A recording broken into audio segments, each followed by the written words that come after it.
Hello there you guys, welcome to one of my videos. A new contract for Ole Gunnar Solskjaer is done.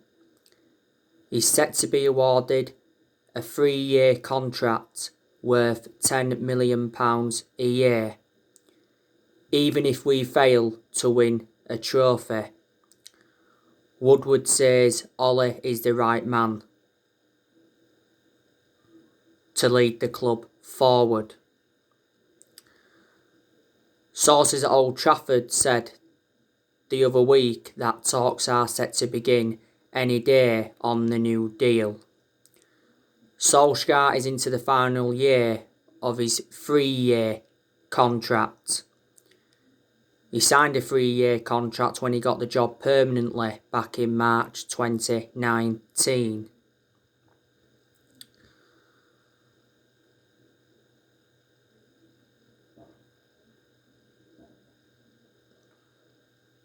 Now, like I've said in regards to Ole Gunnar Solskjaer, I don't think he's a long-term manager for Manchester United. Solskjaer has not yet won a trophy as Manchester United manager, and he's been Man United manager over 2 years. The Europa League is our only chance of winning any silverware this season. Danny Murphy recently come out and said that Solskjaer will be sacked if Manchester United fail to win the Europa League.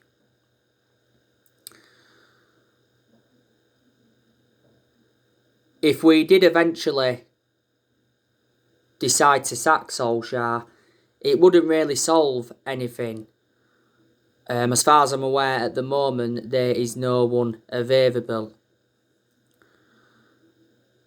I think Solskjaer is the best manager since Ferguson, because we have endured very good periods under him, but we've also endured very bad periods under him where you can say, yeah, he was lucky not to be sacked, because we was poor at the first part of this season, we was poor at the first part of last season, we endured our worst start to a Premier League season for 30 years.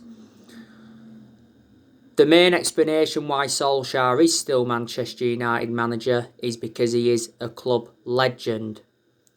So I think that's what saved him. Disregarding him being a club legend, I don't think he'd have been Manchester United manager now.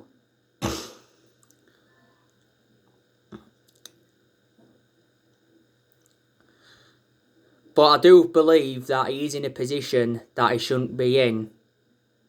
Solskjaer knew when he'd taken over at Manchester United it was going to be a massive job, despite him knowing the club through thick and thin. But reflecting now on his been at the football club, he has gained some managerial experience. Before he was with us, he was at Molde. He won a few Norwegian titles at Molde. And before he was at Molde, he was at Cardiff, and his record at Cardiff was absolutely disastrous. Don't forget he managed the Man United reserve team for a couple of years, so he watched some of this team grow and develop. But Solskjaer's a manager, he doesn't have that big club arrogance and he doesn't have a proven pedigree. So yeah, we do need a bigger name in.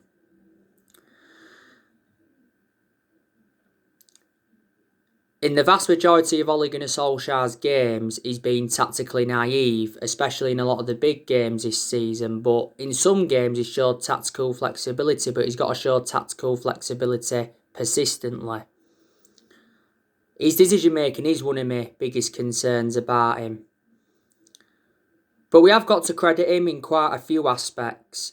I think he has made good signings as Manchester United manager. He's spent almost £300 million at the club. Obviously, he's brought players like Dan James and Wan-Bissaka, Harry Maguire in.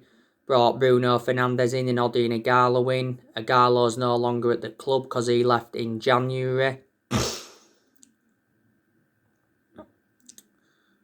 of this year. And he also brought Donny van de Beek in, Alex Telles, Edison Cavani, Facundo Pellistri and Amad Diallo Traore. And Ole has endured 4 transfer windows so far as permanent Man United manager.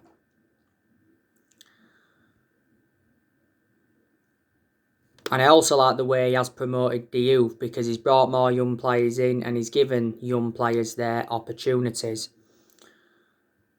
Solskjaer said when he got appointed in as Man United manager that everybody would get their chances to express themselves, including the young players. We are second in the Premier League, so you can say that there has been progress from last season. At one point, it got us top of the Premier League. That's when we was in the title race, but there was a period where we dropped far too many points, so we're no longer in the title race. We haven't lost away from home in the Premier League for over a year. We are unbeaten in our last 22 Premier League away games. We was unbeaten in 28 in all competitions until Leicester had beaten us in the FA Cup quarter-final.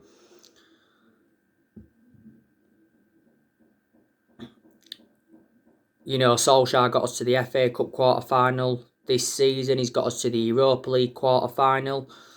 Got us to the EFL Cup semi-final this season, lost 2-0 to City. He did well last season in his first full season, guided us to 3 semi-finals, got us qualification for the Champions League and got us a 3rd place finish. That's the second highest we've finished since Ferguson. We've also seen a lot of players leave since Ole got recommended in, so you've got to credit him for all that I have just mentioned.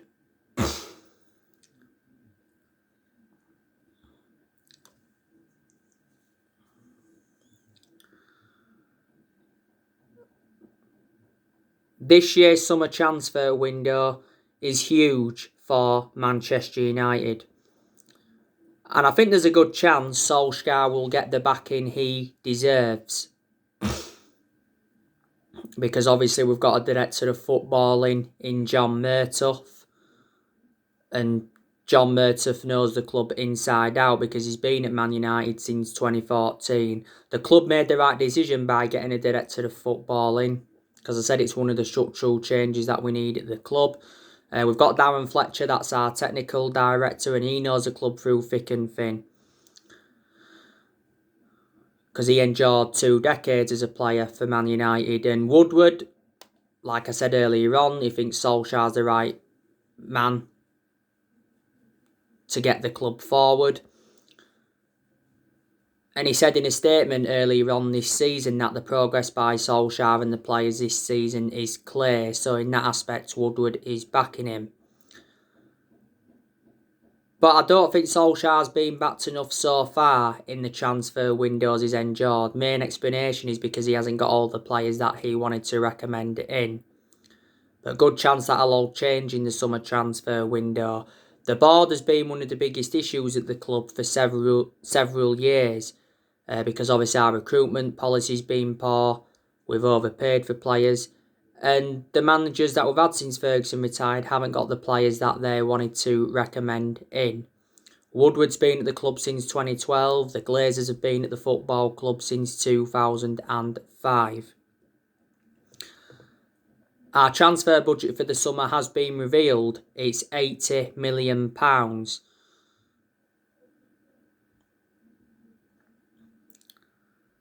And a lot of United fans are shocked in that aspect, because £80 million isn't enough for us to get the players we want in. So obviously Solskjaer's looking to sell players to bolster our transfer budget. He's hoping to sell at least 4 players. And he hopes to raise as much as £60 million. So that'll raise our transfer budget to £140 million. You can identify the weaknesses in the squad. Man United certainly need a striker. We need a holding midfielder, we need a right winger, and we also need a centre-half. It also said we were looking for a right-back to provide competition for Wan-Bissaka.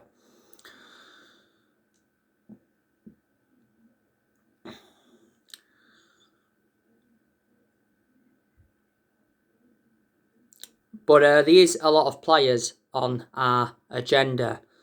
Obviously, yesterday I gave you the news on Pau Torres from Villarreal. Pau Torres is interested in coming to England. Apparently Man United are ready to launch a bid. He's available for £52 million at the end of the season, because that's his release clause. Pau Torres is young. He's been at Villarreal a long time and he's got a contract with them until 2024. Do you think he'd go well alongside Harry Maguire in our back line? Rafael Varan, I'd certainly take him at Manchester United. Now, it looks very likely that Rafael Varan is going to be leaving Real Madrid. He's high on our transfer wish list, and Mundo Deportivo have already said that Rafael Varan's future is in doubt. He's valued at £63 million. He's a world-class centre-half and he would certainly go well alongside Harry Maguire in our back line. Rafael Varan has been a long-serving player at Real Madrid. He's endured 10 years with them. He's made over 300 appearances and he's won 18 major honours. Real Madrid paid €10 million for him from Lens back in 2011. He's got a contract and with Real Madrid until 2022. Back in 2018, Woodward was prepared to sanction a £100 million move for Rafael Varan. Jules Koundé, we're also linked with him. He's one of our top defensive targets. Now, the last time I read up regarding Jules Koundé, he said we'd been handed a boost in our bid to sign him because Sevilla had reduced their asking price to £50 million for Koundé. So they're not £20 million off because originally Sevilla were demanding £70 million plus add-ons. His performances for Sevilla have been outstanding. He's been at Sevilla almost 2 years. He's got a contract with them till 2024. Sevilla paid £22 million for him from Bordeaux in the summer of 2019. There was narratives coming out earlier on this season saying that we was not willing to meet Jules Koundé's £68 million release clause, but was prepared to pay around £61 million.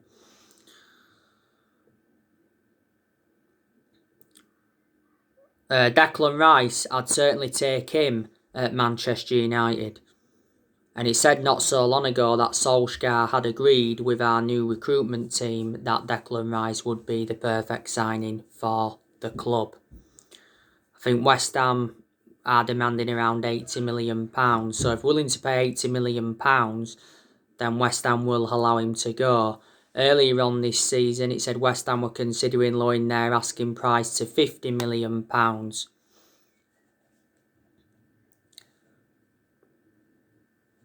He was relentlessly linked to a move to Chelsea last year. That's when Frank Lampard was in charge. Frank Lampard was infuriated when he missed out on Declan Rice because he was his number one target. But the main explanations I'd take him at Man United is because he's young, he's got a lot of development in him, he dramatically improves, he's well proven in the Premier League, and he's just been so good for West Ham. He's been at West Ham around 7 years now, made over 100 appearances for them in the league. He's got a contract at West Ham till 2024, and before he was at West Ham, he was at Chelsea. He was in their youth setup a long time, but he never got in their first team. Now, I would love Ole Gunnar Solskjaer to sign Erling Haaland from Borussia Dortmund. I'll give you the news on him yesterday. There was narratives coming out saying that Solskjaer keeps calling Erling Haaland to persuade him to join Manchester United. It said prior to that we had an advantage in the Erling Haaland transfer chase. And then one narrative came out and said, we're not in the transfer race now for Erling Haaland due to financial reasons. But Solskjaer said earlier on this season he was following Erling Haaland's progress and he said he's keeping in touch with Erling Haaland. Solskjaer worked with Haaland because Solskjaer gave him his debut at just the age of 16 at Molde. And back in December 2019, Solskjaer and Woodward went to Norway to meet up with Erling Haaland to negotiate a possible move to Man United. But there has been so many clubs in for him. Dortmund are demanding in the excess of £100 million. he has a £70 million release clause, but it doesn't become active until next year. I can assure Haaland will leave Dortmund if Dortmund fail to qualify for the Champions League. It recently said us and Chelsea suffered a blow for Haaland because apparently a move to Real Madrid for him is practically done. Dortmund got him for next to nothing. They only paid £17 million for him, and he's got a contract with Dortmund until 2024. And he's been at Dortmund around 15 months. So I'm expecting Man United to make around 3 or 4 signings in the summer transfer window. I can assure we will finish in the top 4 this season. I assured we was going to finish in the top 4 after the 1-0 win against West Ham in the Premier League. And I have said to you, if we finish second this season and we can win the Europa League, I'll turn around and say, yeah, that represents a good season for Man United, and that gives us something to build on going on into next season.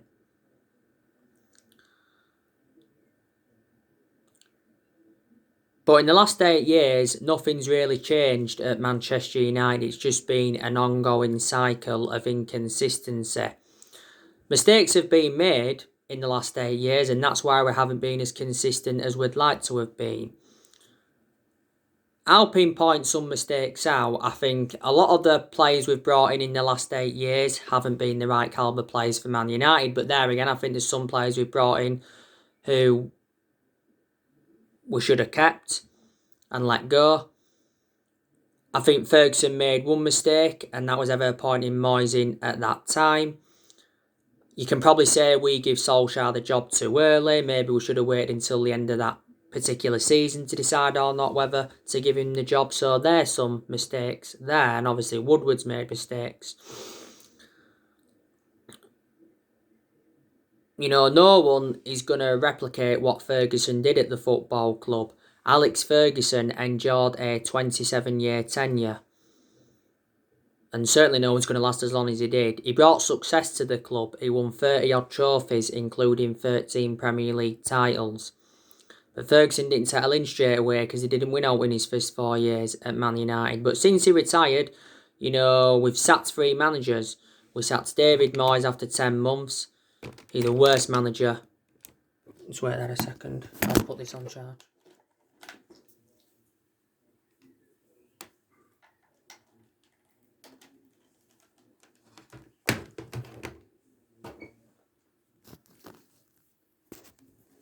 Just had to put my remote control on charge, sorry. Yeah, he's the worst manager we've ever had. You know, he enjoyed the shortest tenure at the club, and we finished 7th under the David Moyes era.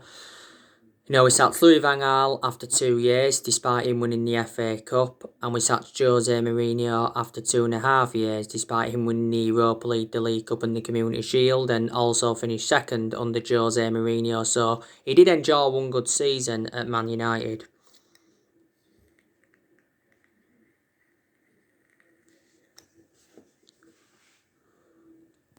So Ollie's our 4th permanent manager since Ferguson, and we've spent over £1 billion on players in the last 8 years, and we must have brought around 37 players in.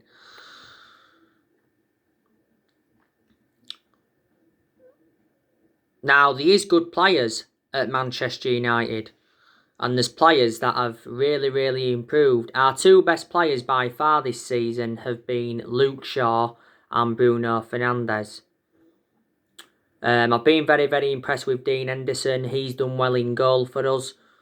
I think Dean Henderson is now reliable enough to become our #1 goalkeeper. He's got that experience behind him, and he endured 2 successful loans with Sheffield United. And before the start of this season, he signed a 6-year contract. Dean Henderson started 6 games in a row for us, but he makes good saves, he can make some good aerial claims, and his distribution's good, and he's still young, and he's got a lot of development in him. Merritt Bay, you know, I've been impressed with him in the games he's been involved in. You can say he's lost his place in the team. Lindelof's definitely preferred to Bay by Solskjaer, but I prefer Bay to Lindelof because he's a better centre-half. My only element of concern about Bay, he's too injury-prone. Bay recently apologised to Solskjaer and his Man United teammates for his disrespectful behaviour, because it said that Bay's been furious with Solskjaer because he felt disrespected and not wanted by him, and he came out and said we've only offered him a new contract to simply improve his asking price. Bay's got around 15 months left on his current contract.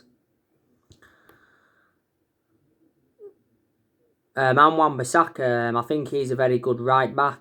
Just needs to show more attacking intent, but there has been some games this season where he's shown good attacking intent. He's got into good positions, he's put good crosses into the box, and defensively he's been good. But when he hasn't been so good, he's been caught out far too many times, and he's lacked that attacking intent. We got Wan-Bissaka in a deal worth £50 million from Crystal Palace in the summer of 2019. Harry Maguire, he can do well in some games. When he does well, he can play the ball out from the back well, he can get forward well, defensively he can be good, he can make some good clearances, can be effective in the air. But he doesn't do it persistently, does he? Because he can be poor sometimes. But either way, he wasn't worth the £80 million we got him for. Harry Maguire is the most expensive centre-half in the world at the moment and the second most expensive signing at the club.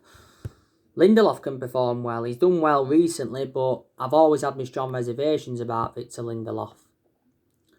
Lindelof's been at the club a few years now. We got him in a deal worth £31 million from Benfica. Alex Telles, he's done quite well in the games he's been involved in. Well, some of them, should I say. He can get forward well, Telles, and he can make some good overlapping runs, but he's nowhere near as good as Luke Shaw. So that's why Luke Shaw still remains our first choice left back. When we got Telles, I expected him to be our first choice left back, but at one point Alex Telles did have COVID. We got Telles in a deal worth £15.4 million, so Telles is our second choice left back. Scott McTominay, I also think he's a decent player, but he's not at that level as yet. Can he emulate that level? Well, he's still young and he's got a lot of development in him. Don't forget, just after the first lockdown, McTominay signed a 5-year contract with Man United.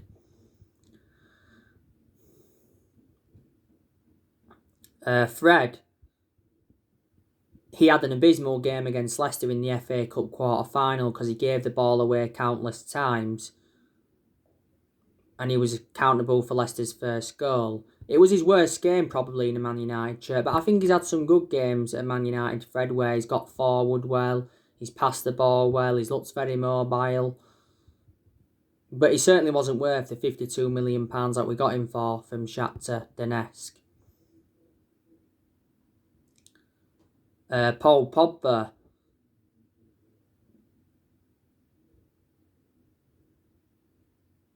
We've been getting the best out of him in recent months. Paul Pogba has just come back from a thigh injury, but he is an imperative player because disregarding Paul Pogba, we lack creativity and we are far too defensive. So Pogba brings creativity to the team. We need to keep Paul Pogba on that left wing, in more of an advanced role because that's where he's more effective.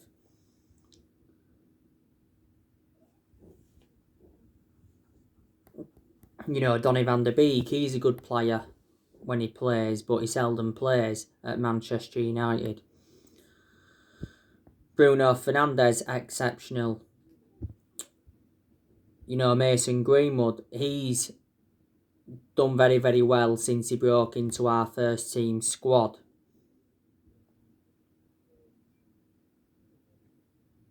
Mason Greenwood made his senior debut in 2019 and he's been in United play since the age of 7, so he's been with us a long time now.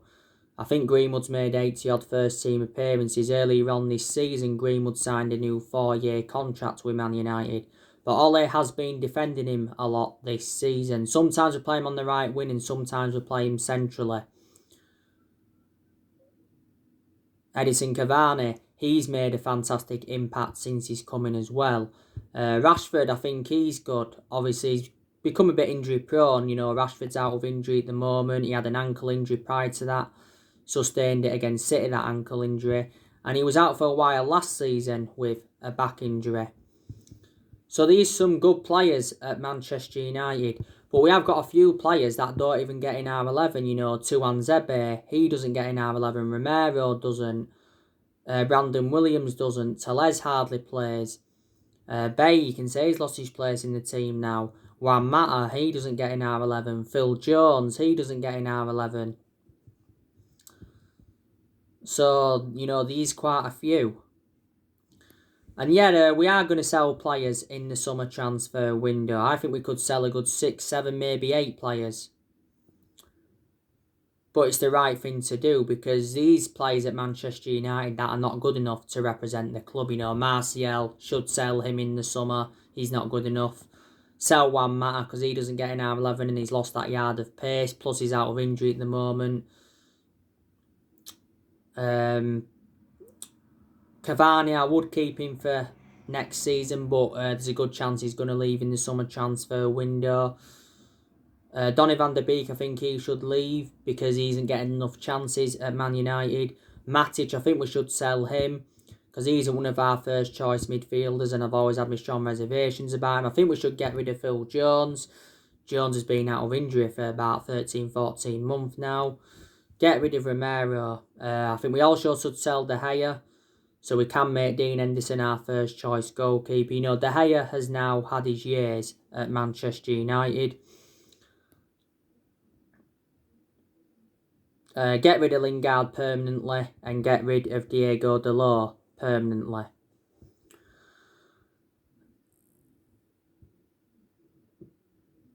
We haven't won the Premier League since 2013, so we haven't won it now for like 8 years. I don't see us winning a title under Ollie. I don't see us winning another title for at least the next 3, 4, maybe even 5 years. You know, it all depends on our recruitment and that.